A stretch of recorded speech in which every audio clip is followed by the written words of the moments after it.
Now we are going to do a return policy. So go to app settings, choose the country that you want to list in, scroll down to return policy. So the return policy is the obligated policy that you need to have within your eBay. Okay, returns accepted. Yes, we accept returns. There are minimum things that you can not accept returns. That is, oh, you'd have to go look at eBay's policy because it updates all the time on what items you are not, you don't have to accept returns on. And usually it's things that you can't, that can be used instantly, you know. But returns are always accepted. If you're a business seller, especially, you have to accept returns. You don't have a choice. No matter what the item is, you have to accept returns. The refund option, you can either choose give the money back, you know, as soon as they returned it, you can offer the money back or an exchange, which is something else. So if someone were to buy a blue pen and they actually wanted a red pen, you can do an exchange on that if that is what your supplier allows as well.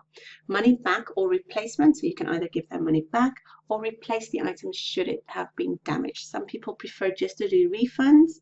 Other people would prefer to send out a replacement. The customer as well, sometimes the customer would prefer a refund, sometimes they would prefer a replacement. Of course, all of this policy here, the return policy, will depend on your supplier. So each supplier that you use, go and learn or read up on their return policy.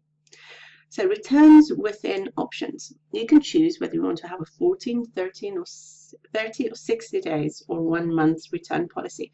This again depends on your supplier, but eBay itself wants you to do a 30-day return policy. You have to have a 30-day return policy on items in the UK. Shipping cost is paid by the buyer. Okay, so if you were to have a damaged item and you had it on as a seller that paid the return cost, unfortunately you're going to have to pay the return on that damaged item. When the customer decides that they want to return the item because they just don't like it anymore, or it doesn't fit or something like that, the buyer needs to pay for the item. But if you had it on as seller, you will have to pay just because your customer didn't like it. Okay, so what we want to do is make sure that the shipping cost is paid by the buyer if they were to return the item. Okay, so returns description. If you're not satisfied, return the item for a refund. You can go and research for return policies and all those things. Of course, we have an extra sheet where you can go and copy our return policy or our return description, and you can just paste it in here, or just keep it as it is, as Blacklist has said. It is up to you what you want to have in your return description. You can use some of your supplier's information, of course, because your return policy would basically be the same, except you would have a 30-day money back guarantee, or 30-day money back, because eBay wants you to have a 30-day money back. Right, so that is your returns policy complete.